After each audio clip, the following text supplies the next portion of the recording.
Welcome to MotorMav. In this video, we will know the cost to swap 5.7 Hemi cam.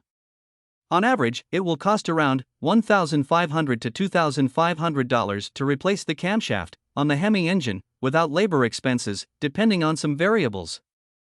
Nevertheless, when you tend to purchase a cam, it is not just about it. You need to buy a lot of other different elements. You need selected camshaft, locators, push rods, retainers, pack springs and stuff. To buy all these materials at the same time, you must spend around $1,500 to $2,000. Besides, you may also need a different tune, head gaskets, head balls, coolant, and oil filters, which are necessary for upgrading the camshaft. These will also cost you around $400 to $500. Then, you must get a custom tune and spend around $150 more.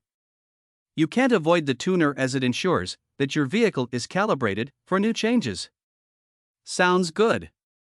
Besides, we recommend you go with the Stage 2 cam, which is suitable for the 5.7 Hemi, and it doesn't matter what type of vehicle you own.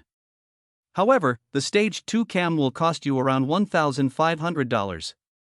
However, you may have to pay around $1,000 to $1,500 for labor costs, which vary. Hope you have got the idea for Hemi cam swapping cost. Visit our page MotorMav to read this blog in detail. And do subscribe to our channel and hit the bell icon.